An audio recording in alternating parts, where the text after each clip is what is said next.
Lula decidiu peitar o mercado antes mesmo de assumir a presidência. É hora de comprar ações? Roda a vinheta. Tudo bem, pessoal? Meu nome é Bruce Barbosa e eu vim aqui falar para vocês de crise. Entramos numa nova crise. Temos uma nova Dilma no governo? É isso que a gente quer responder e vamos tentar responder isso hoje para vocês. Na verdade, não responder, mas fazer as perguntas que deveriam ser feitas. Basicamente, o que aconteceu, né? Por que mudou tanta coisa nas últimas, na última semana, nos últimos dias? Basicamente, o governo fez a única coisa que ele não poderia fazer, né? Então, anunciaram a PEC da transição, que é basicamente uma PEC que precisa ser aprovada, porque o governo anterior, né, o governo Bolsonaro, gastou demais e não deixou espaço no orçamento para todos os gastos que eles tiveram em 2022. Então, eles precisam aprovar uma PEC, né, uma mudança na Constituição para que ano que vem o novo governo consiga manter o Bolsa Família onde está, né? Manter alguns gastos que já estavam acontecendo esse ano. Grande problema, o Lula fez um discurso e só falou de gastos, não falou de onde vai sair o dinheiro, né? Então o PEC da transição terá Bolsa Família fora do teto por tempo indeterminado. Quer dizer, eles querem aprovar um gasto muito acima do Bolsa Família. O Bolsa Família dá uns 50 bi, mais ou menos, um pouco mais de 50 bi.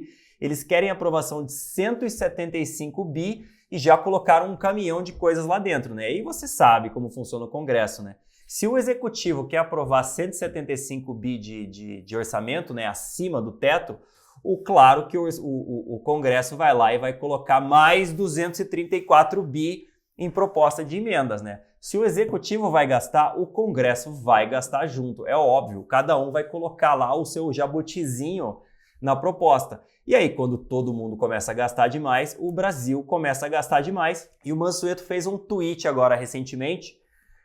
Basicamente, ele fala que se a gente começa a gastar demais, a gente tiver um déficit do setor público de 200 bi ou 2% de PIB, basicamente a dívida pública vai aumentar muito rápido. E aí, quando a dívida pública aumenta muito rápido, o mercado começa a duvidar da capacidade de pagamento da dívida pública. E aí, o que acontece?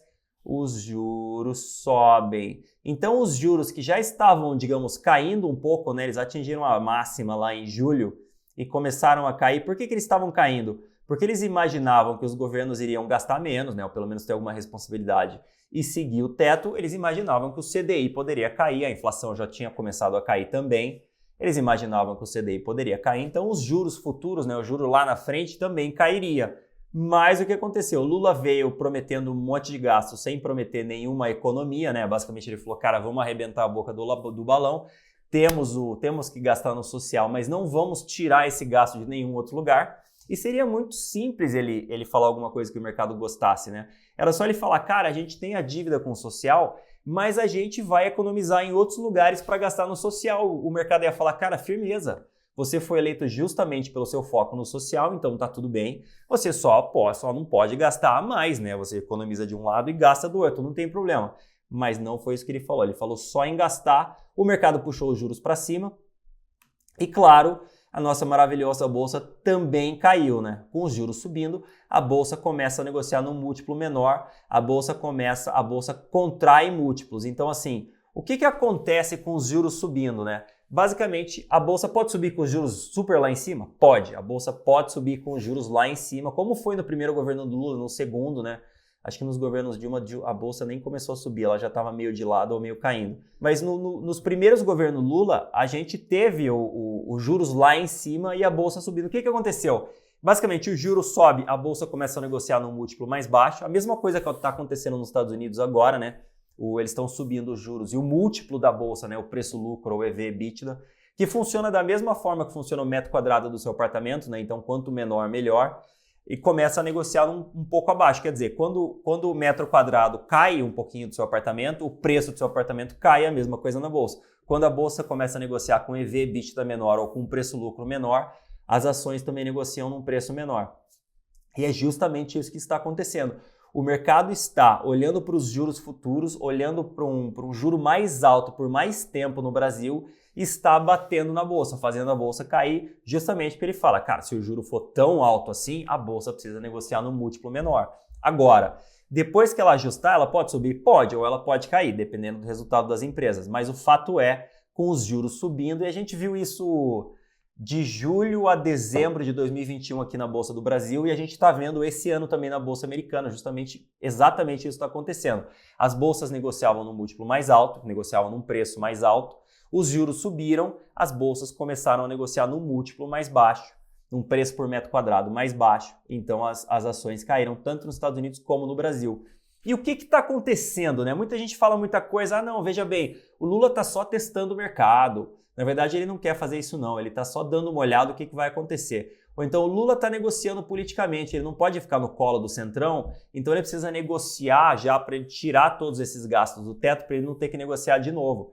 Ou então o pessoal fala, o Lula está blefando, veja bem, já ele vai falar que ele vai seguir responsabilidade fiscal e tudo vai acabar bem, o mercado vai ficar super bem e tudo mais. Mas cara, tudo isso depende única e exclusivamente de uma pessoa. Essa pessoa é o Lula. O Lula é a única pessoa que consegue controlar gastos, porque a gente não tem ministro da Fazenda, a gente não tem time econômico, o time de transição é bem ruim, né, por sinal. Então, assim, não tem ninguém que consiga segurar os gastos se o Lula resolver gastar demais.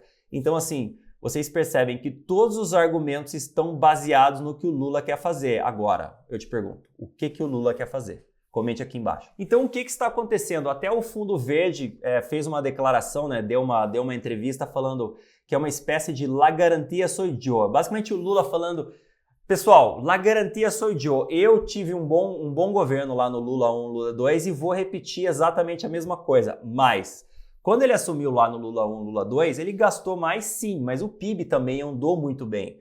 Então ele conseguiu gastar mais e ao mesmo tempo reduzir a dívida sobre o PIB, né? Porque quando a dívida sobe, se o PIB não subir, a dívida PIB fica mais elevada.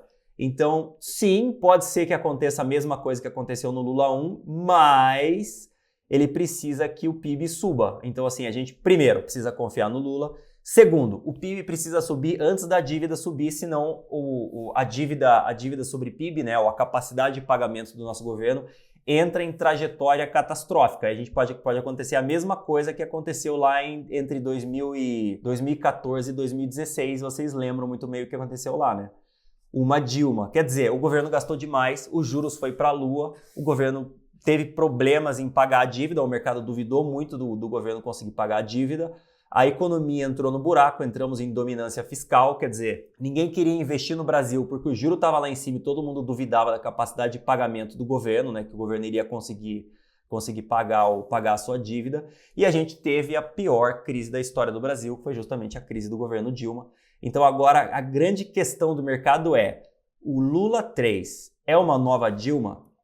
Só que ainda não temos as respostas, ainda não sabemos o que o Lula quer fazer. E lembrando, tudo isso depende da persona do Lula, porque ele não indicou o ministro da Fazenda, ele não indicou time econômico, não tem ninguém segurando a chave do cofre em Brasília, só o Lula. E se ele indica para todo mundo que ele vai gastar, todo mundo em Brasília quer gastar mais, ninguém lá vai segurar os gastos. O Congresso vai segurar sim, aumento de impostos, eu imagino que eles vão segurar bem, talvez as reformas eles também segurem bem e tudo mais, mas os gastos é complicado, porque cada deputado ou senador quer o seu quinhãozinho, né? Quer o seu pouquinho para gastar fazendo um hospital, para angariar votos de onde ele quer fazer uma ponte, ele quer uma nova creche e tudo mais. Então, pessoal, nesse momento é melhor esperar, porque se o Lula está efetivamente testando o mercado, pode ser que o mercado piore muito antes de melhorar. E lembrando,